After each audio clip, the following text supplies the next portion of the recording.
Le projet présidentiel autour du lac Arrive est entaché d'opacité, laissant libre cours aux accaparements de terres au détriment des paysans.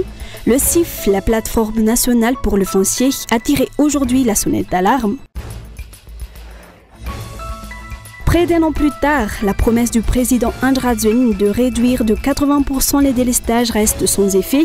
La capitale subit encore des coupures d'électricité de 7 à 8 heures par jour, parfois davantage. En France, des milliers de manifestants ont fêté hier soir la chute du gouvernement de François Bayrou devant les mairies, à l'appel du mouvement bloquant tout le 10 septembre.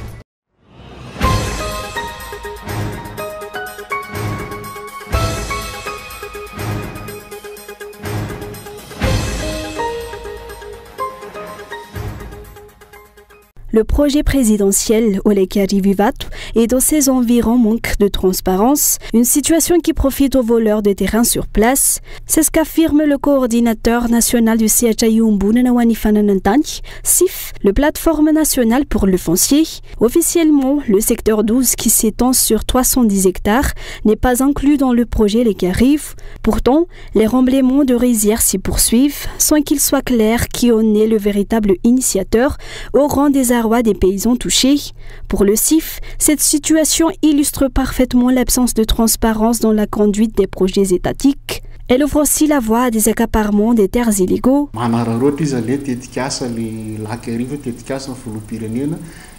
Le projet présidentiel semble servir de prétexte à l'accaparement de terrain. Il est essentiel d'apporter plus de transparence autour du projet lac Arrive. Peut-être faudrait-il réexpliquer clairement ses objectifs et ses implications. Les responsables doivent jouer le jeu de la transparence et examiner de près la situation, notamment concernant ceux qui procèdent à des remblais et s'approprient illégalement des parcelles. La population locale n'est pas opposée au développement autour du lac, mais il ne faudrait pas que ce projet devienne un moyen détourné de spoliation foncière.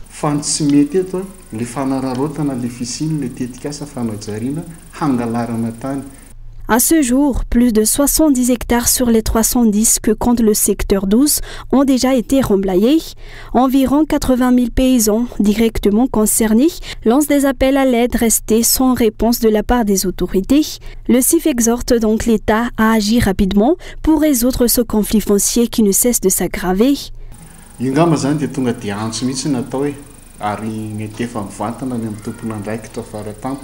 Nous en appelons directement aux plus hautes autorités de l'État, au Premier ministre comme au chef de l'État, afin qu'ils se saisissent de ce dossier. Cette situation porte atteinte à l'image même du projet. Or, un projet présidentiel se doit de respecter les lois et d'être exemplaire. Les responsables doivent prendre la mesure du problème, car ils privent la population de ses moyens de subsistance et risque de l'enfoncer davantage dans la pauvreté. Alors que les dirigeants promettent de mettre des terres à disposition des paysans pour accroître la production agricole, la réalité sur le terrain est tout autre. Les rizières des communautés locales sont recouvertes sans aucune concertation. Le CIF rappelle que ce sont des décisions gouvernementales qui ont initialement installé ces familles sur ces terres et que seules des décisions de même niveau devraient pouvoir les en déloger. Déjà en juillet dernier, les habitants concernés ont saisi la justice pour demander l'arrêt des travaux de remblayage. Le tribunal doit rendre son verdict le 12 septembre prochain, mais en attendant, dénoncent les paysans, les travaux se poursuivent jour et nuit. Le CIF exige des autorités une totale transparence sur ce projet afin d'éviter toute forme de spéculation, de passe-droit ou de complicité occulte dans un dossier aussi sensible.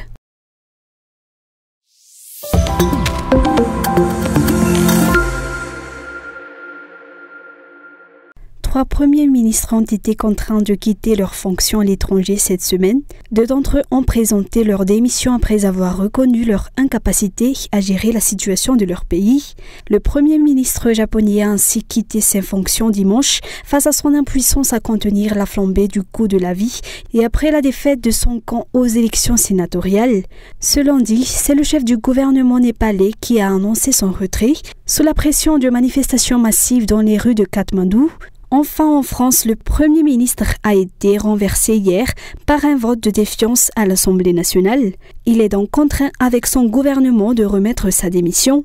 À Madagascar, la situation est tout autre. Depuis longtemps déjà, le gouvernement en place aurait dû partir, faute de résultats et d'engagements tenus. Les députés qui sont censés jouer leur rôle de contrôle de l'exécutif se contentent trop souvent de flatter et d'appuyer aveuglément le pouvoir.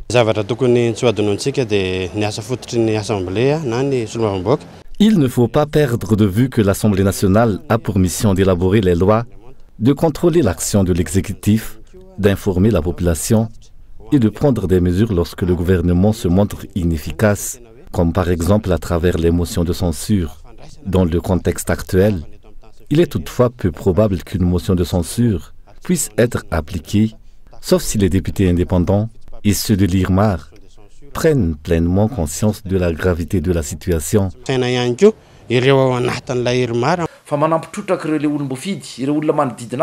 Selon son entourage, jamais le pays n'aurait connu un tel niveau de développement que depuis l'arrivée du chef de l'État au pouvoir. Y croit-il vraiment? En tout cas sur les terrains et dans les foyers, c'est une toute autre réalité qui domine.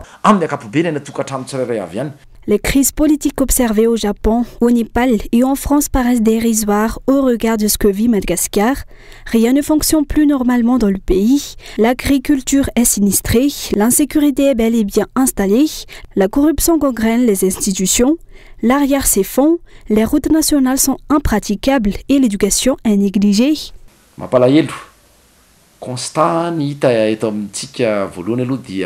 Madagascar connaît un recul généralisé, tant sur le plan économique et social que dans les relations entre les citoyens. La politique menée par ce régime a fragilisé la cohésion et la bonne entente au sein de la population. Les divergences politiques, qui ont toujours existé, se sont accentuées depuis la période de transition.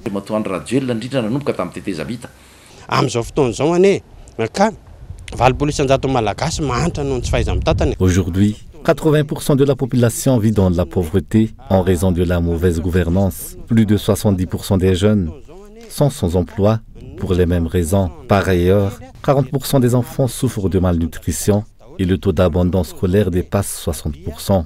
Ces chiffres alarmants témoignent de l'inefficacité de la gouvernance actuelle, rouge, et montrent l'inefficacité de la gouvernance. Depuis son arrivée au pouvoir, ce régime n'a apporté aucune solution, imposant au contraire de lourdes souffrances aux 30 millions de Malgaches. Selon les analystes politiques, ceux qui gravitent autour du sommet de l'État devraient avoir l'honnêteté de présenter une démission collective afin de donner une chance au pays de se redresser.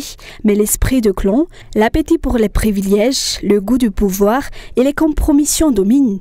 Et l'on répète inlassablement que Madagascar est destiné à progresser.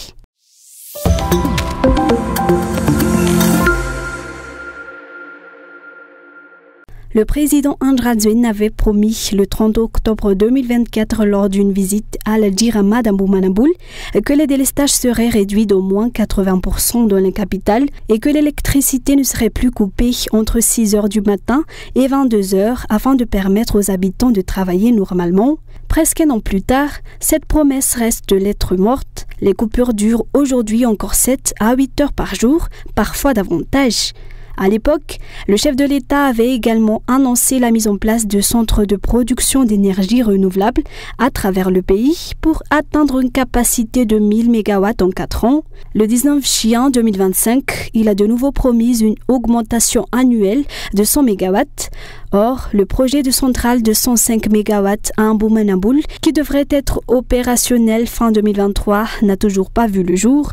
Pendant ce temps, la Jirama plombée par une dette dépassant 1500 milliards d'ariages s'enfonce dans la crise. La priorité du gouvernement devrait être la restructuration de cette entreprise publique et non des projets pharaoniques financés par l'argent de l'État, critique le président du parti FMI Malagasy.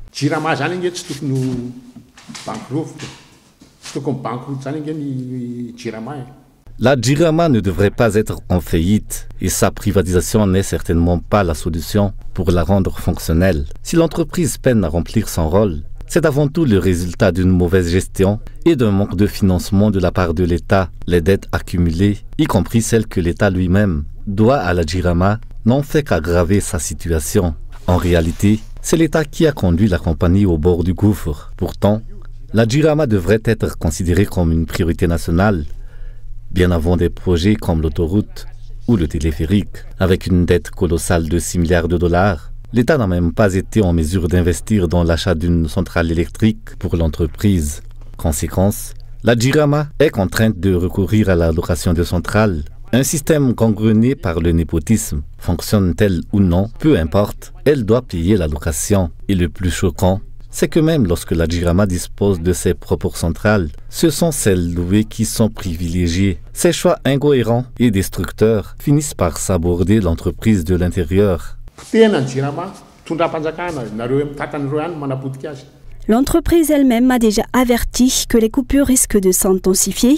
Le peuple n'a pas besoin de promesses vaines, mais d'actes concrets, réagit un retraité de la JIRAMA.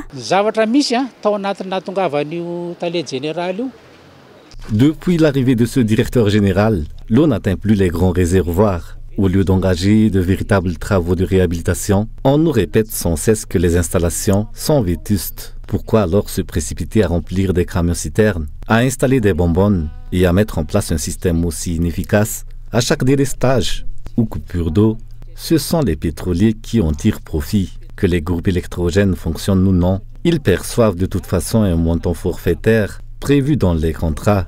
La situation reste bloquée, rien ne s'améliore. Nous attendons que les promesses soient tenues, fournir 400 MW et 105 MW, car c'est maintenant que la population en a réellement besoin.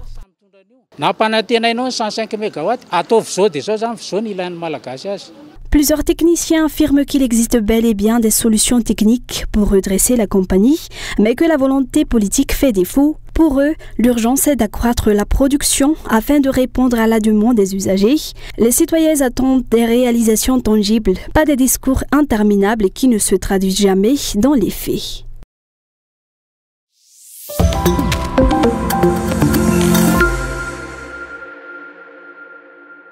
Aux premières lueurs du jour, les habitants du Fuktan 12-12 d'Anamakou ont découvert une scène marquée par une mare de sang, un étui de balles et de dents arrachées, témoin d'une fusillade survenue vers 4 heures du matin. Deux malfaiteurs armés qui tentaient de braquer une villa voisine ont en effet été neutralisés par les éléments de l'unité d'intervention rapide. Réveillés en sursaut par des rafales résonnant sur la piste sablonneuse, les riverains ont compris la gravité de l'événement qu'au lever du jour en constatant les traces laissées sur les lieux du drame.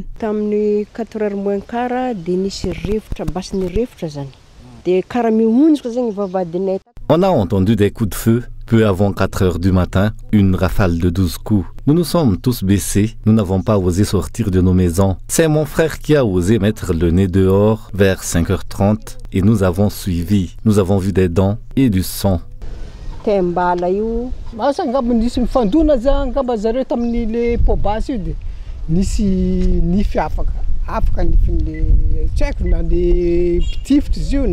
Il y a sûrement eu un affrontement. Ces dents qui sont tombées appartiennent soit à l'attaquant, soit à l'attaqué, je ne sais pas.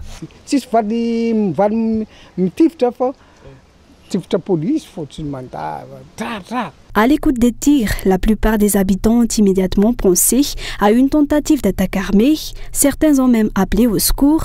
Selon les informations recueillies, les deux malfaiteurs, âgés d'environ 25 ans, s'apprêtaient à commettre un braquage dans une villa proche lorsqu'ils ont été neutralisés par les forces de l'ordre.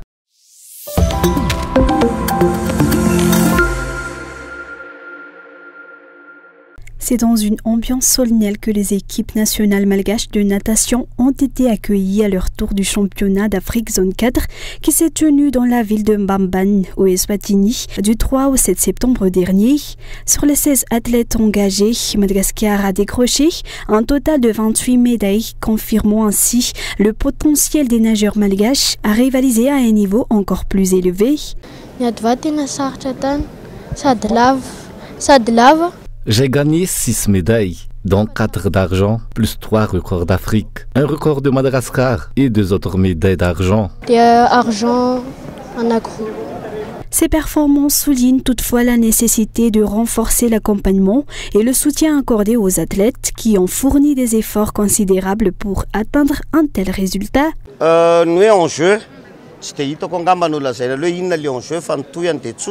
Les athlètes, les parents, les responsables techniques et l'administration au niveau de la fédération continueront à travailler ensemble. La route est encore longue. Cela fait 2 ans que je suis là et je crois qu'on a déjà obtenu des résultats positifs. Nous déployerons encore des efforts pour avoir de meilleurs résultats. Il est important de rappeler que la participation de la délégation malgache à cette compétition a été entièrement financée par les parents des nageurs. Selon leurs représentants, la dépense a atteint au minimum 7 millions d'ariars par athlète, incluant notamment le coût de ses billets d'avion.